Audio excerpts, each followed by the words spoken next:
श्री स्वामी समर्थ. मित्र आणि मैत्रिणींनो, जेव्हा देव आपल्या घरात वास करतात तेव्हा तुम्हाला हे संकेत दिसून येतात. जर तुम्हाला रोज सकाळी हे संकेत दिसले तर समजून जावे की तुमच्या घरात देवाचा वास आहे. हे चिन्हे कोणती आहेत त्याबद्दल आपण आजच्या व्हिडिओमध्ये जाणून घेणार आहोत.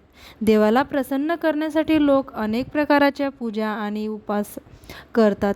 सकाळ संध्याकाळ देवाला दिवा लावण्यापासून ते देवाला अन्नदानही करत असतात, जेणेकरून देवाचे आशीर्वाद त्यांच्यावरती राहील आणि त्यांच्या आयुष्यात कोणतेही प्रकारचे समस्या अडचणी येऊ नयेत.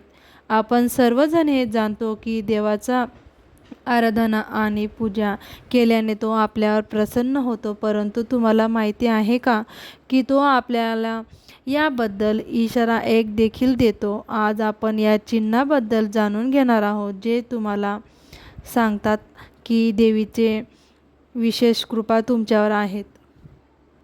ताईंनो, जेव्हा तुम्ही देवीची पूजा करतात तेव्हा देव तुमच्या घरात वास करतो. मग तो प्रत्यक्ष असो किंवा अप्रत्यक्ष, तुम्हाला ते नक्कीच जाणवते. काही वेळा तुम्ही त्यांना पाहण्यास सक्षम देखील असतात, पण अनेक वेळा असे घडते की देव तुमच्या घरात वास करतो, पण तुमच्या काही चुकामुळे, तुमच्या काही कर्मामुळे तो परत जातो. कारण वेळेला अनेकदा लोक ही चूक करतात. असे अनेक लोक आहेत की ज्यांच्या घरी देव राहतो, पण त्यांना स्वतःलाच त्यांची जाणीव नसते आणि ते स्वतःचे देवाचा अपमान करून देवाला परत पाठवतात आणि म्हणतात की मी रोज देवाची पूजा करतो, पण तरी पण मला देव का दिसत नाही.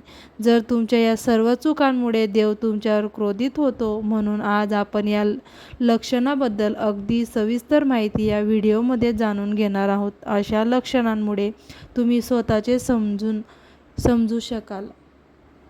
जेव्हा तुम्ही झोपलेले असता आणि ब्रह्ममुहूर्तावर अचानक जाग येते, तसेच तुम्ही रोज यावेळी उठत असाल किंवा ब्रह्ममुहूर्तावरच असे कोणते स्वप्न दिसले की जसे तुम्ही मंदिरात पूजा करत आहात. ब्रह्ममुहूर्तावर दिसलेली अशी स्वप्ने देखील सूचित करतात की तुमच्या घरात देव वास करतात. अशी स्वप्ने तुमच्या घरात देव उपस्थित असल्याचे सूचित करतात. जर तुम्हाला ब्रह्ममुहूर्ताच्या वेळी शंख मंत्राचा आवाज किंवा घंट्याचा आवाज किंवा राम राम असा कोणी जप करत आहे असे ऐकू येत असेल तर असा आवाज ऐकला तर देव तुमच्या घरात आला आहे असे सूचित करते. जेव्हा तुम्ही आंघोळ करून सकाळी तयार होता तेव्हा तुम्हाला एक वेगळाच वास येतो. हा एक असा सुगंध आहे जो तुमच्या घरात कोणालाही जाणवत नाही, फक्त तुम्हालाच तो जाणवतो. हा कोणत्याही परफ्यूमचा किंवा अगरबत्तीचा किंवा इतर कशाचाही सुगंध नाही. तुम्हाला फक्त हा वास येतो. हा सुवास तुम्हाला तुमच्या मंदिरातून येतो. तुम्ही तुमच्या घरच्या मंदिरात जितके जवळ जाल तितका हा सुगंध वाढत जातो. तर तुम्ही विचार कराल की हा सुगंध कशाचा आहे. हा तर सुगंध प्रत्यक्ष देवी देवतांचा आहे, ज्यामुळे तुम्हाला कळते की तुमच्या घरात देवांचा वास आहे. जर तुम्हाला रात्री वारंवार स्वप्न पडत असतील आणि तुमच्या स्वप्नात मंदिर, मूर्ती किंवा देवांचे फोटो दिसत असतील तर याचा अर्थ असा होतो की तुम्हाला देवीची कृपा लवकरच प्राप्त होणार आहे. अनेक वेळा असे घडते की तुम्ही एखादी गोष्ट घेण्यासाठी पुढे जाता, पण ती घेताना तुमच्या मनात त्याबद्दल काही शंका निर्माण होते.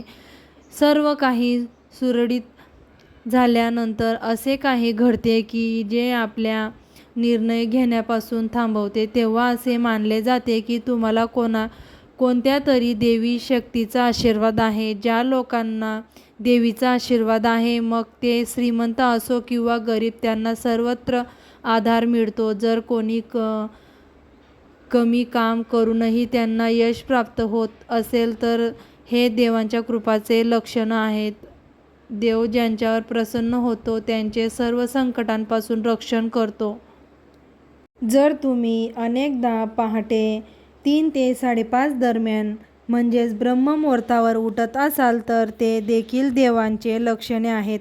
म्हणजे तर तुम्ही ब्रह्ममुहूर्तावरच उठलात तर देव तुमच्या भक्तीने प्रसन्न होतो. जी व्यक्ती पहाटे 3:20 अचानक उठते तर याला क्षुल्लक बाब समजू नका. हे चिन्ह खूप शुभ मानले जाते. असे मानले जाते की पहाटे 3 वाजल्यानंतर देवी देवतांच्या शक्ती जागृत होतात. ज्याला खूप काही सांगायचे आहेत अशा परिस्थितीत असे लक्षणे आहेत की तुम्ही वारंवार 3 वाजल्यानंतर जागे व्हाल. त्याचबरोबर पहाटे 3 वाजल्यानंतर देवी देवतांकडून मागितलेले कोणतेही वरदान रिकामे जात नाही. देव तुमच्या प्रार्थना नक्कीच ऐकतो व त्या पूर्ण करतो. व्हिडिओ आवडल्यास लाईक करा, सबस्क्राईब करा. धन्यवाद. अवधूत चिंतन श्री गुरुदेव दत्त.